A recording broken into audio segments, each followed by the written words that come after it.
एक ऐसा शख्स जो एक काल्पनिक देश से आया था और अचानक ही गायब हो गया। दोस्तों कभी कभी ऐसी घटना घट जाता है जिस पे विश्वास करना नामुमकिन लगता है। जापान के एक एयरपोर्ट पर एक प्लेन लैंड करता है। यात्री प्लेन से उतरकर एग्जिट गेट की तरफ तेजी से बढ़ रहे थे। एयरपोर्ट कर्मचारी पासपोर्ट की जांच करने में लगे हुए थे। इसी दौरान एक ऐसा यात्री पहुंचा जिसका पासपोर्ट देखने के बाद एयरपोर्ट कर्मचारी हैरान रह गए। उस यात्री के पासपोर्ट पर जिस देश का नाम लिखा हुआ था वह इस दुनिया में कहीं था ही नहीं। यानी वह शख्स खुद को एक ऐसे देश का नागरिक बता रहा था जो इस दुनिया के नक्शे पर कहीं था ही नहीं। पासपोर्ट देखने में सही लग रहा था पर उस पर देश का नाम टोरेड लिखा हुआ था जो धरती पर कहीं है ही नहीं। इससे भी ज्यादा हैरान कर देने वाली बात यह थी कि उस रहस्यमयी शख्स के पासपोर्ट पर कई अन्य देशों की मुहर लगी हुई थी जो बिल्कुल असली लग रहे थे। यानी उसने उन देशों की यात्रा भी की होगी। लेकिन सवाल यह है कि उन देशों में पकड़ा क्यों नहीं गया। उस यात्री को पूछताछ के लिए एक कमरे में ले जाया गया, जिसके बाद उससे पूछा गया कि मैप में उसका देश कहाँ है।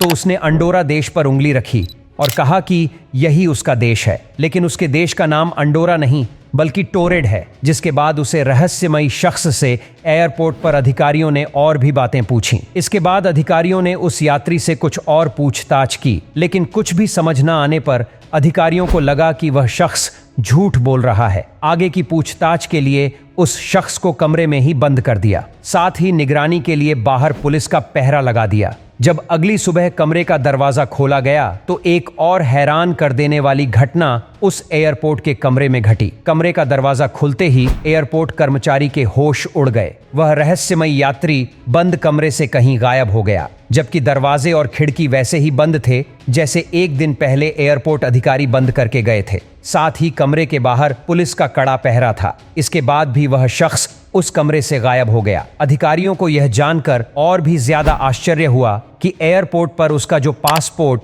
वीजा और अन्य कागजात जब्त किए गए थे वह भी गायब हो गए थे। अब किसी को भी यह समझ नहीं आ रहा था कि आखिर यह कैसे हुआ। यह घटना जापान में टोक्यो के एयरपोर्ट पर साल 1954 में जुलाई के महीने में घटी थी। तब से लेकर आज तक इसकी रहस्यमयी गुत्थी नहीं सुलझी है। टोक्यो के कैनेडी हवाई अड्डे पर लैंड करने वाला यह एक यूरोपीय विमान था। दोपहर के 12:30 पर यह विमान लैंड किया था। आज भी यह एक पहेली बनी हुई है कि आखिर वह यात्री कहां से आया था और उसके पास टूरिस्ट देश जिसका दुनिया के नक्शे पर नामो निशान नहीं है, उसका पासपोर्ट उसके पास कैसे आ गया और फिर वह सुरक्षा से घिरे बंद कमरे से कैसे गायब हो गया।